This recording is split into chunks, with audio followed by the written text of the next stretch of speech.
Halo, welcome back to my channel. Nah, kali ini kita akan seru-seruan belajar interaktif. Tapi tunggu dulu, mari kita sama-sama ingat-ingat untuk hari ini sudah berapa banyak sih kita membuka ataupun memesan makanan dalam aplikasi Gojek dan juga cek notif di aplikasi Instagram ataupun cek notif juga di WhatsApp. Nah, tanpa kita sadari, aktivitas yang selalu berulang kita lakukan itu adalah hal yang kita bahas untuk hari ini, yaitu sistem informasi. Sistem informasi, apa, kenapa, dan bagaimana sistem informasi tersebut. Sebelum itu, perkenalkan, saya Leli Gabriela Syahan dengan NIM 2305112484 yang akan menemani teman-teman semua untuk belajar kali ini. Nah, setelah menonton video ini, teman-teman dan kita semuanya akan mengerti dan dapat menjelaskan apa sih sistem informasi itu dengan kata-kata sendiri. Yang kedua, teman-teman dapat menjelaskan, menyebutkan komponen-komponen apa saja yang ada dalam sistem informasi. Dan yang ketiga, itu ada teman-teman dapat membedakan jenis-jenis sistem informasi dan juga contoh-contoh sistem informasi dalam kehidupan kita sehari-hari. Yuk langsung saja kita pada pembahasan yang pertama, yaitu apa sistem informasi. Tapi jangan kita terburu-buru untuk pada masuk ke intinya. Nah, awal-awal kita harus tahu membedakan apa itu data, apa itu informasi. Nah, jika data itu adalah fakta mentah seperti gambar, nilai, teks, bahkan video, tapi belum diproses.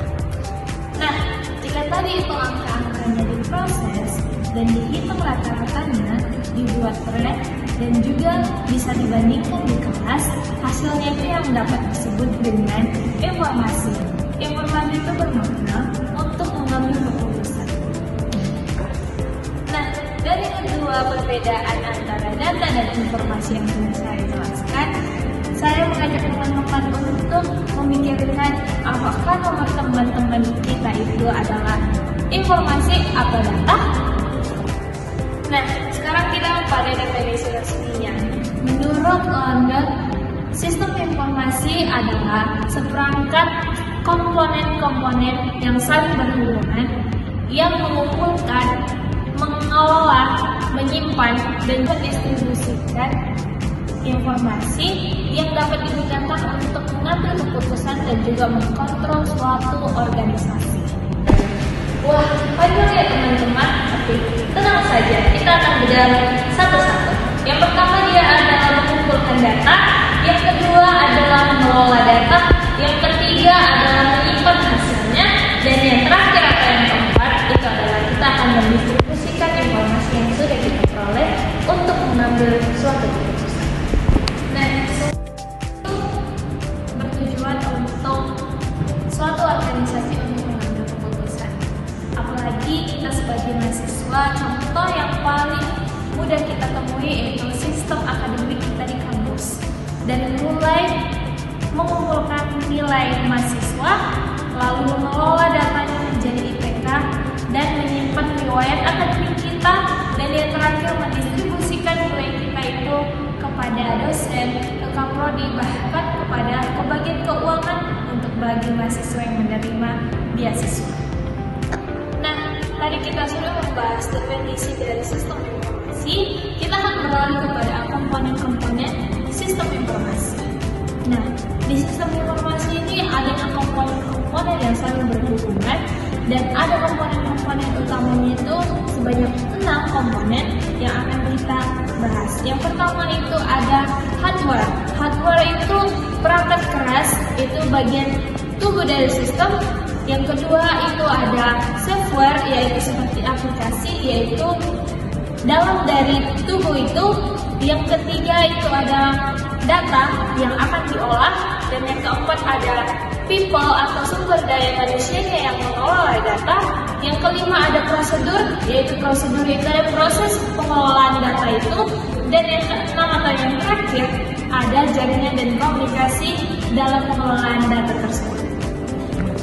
Nah, teman-teman, kita sudah tahu apa itu sistem informasi dan juga komponen-komponen yang mendukungnya. Nah, pertanyaan jenis-jenis sistem informasi? Nah, tentunya sangat banyak, tetapi yang paling umum itu ada 4. Yang pertama, dia ada transaksi proses sistem. Ini adalah sistem yang menangani transaksi-transaksi rutin setiap hari dalam jumlah besar. Contohnya itu sering kita jumpai seperti transaksi-transaksi rutin yang sering kita jumpai di Indomaret. Nah, yang kedua itu ada manajemen informasi sistem. Kalau yang pertama tadi transaksi proses sistem adalah menyimpan data transaksi. Nah, kali ini manajemen informasi sistem adalah yang mengelola data menjadi laporan terstruktur untuk para manajer. Nah, yang ketiga ada di Kaizen Super System.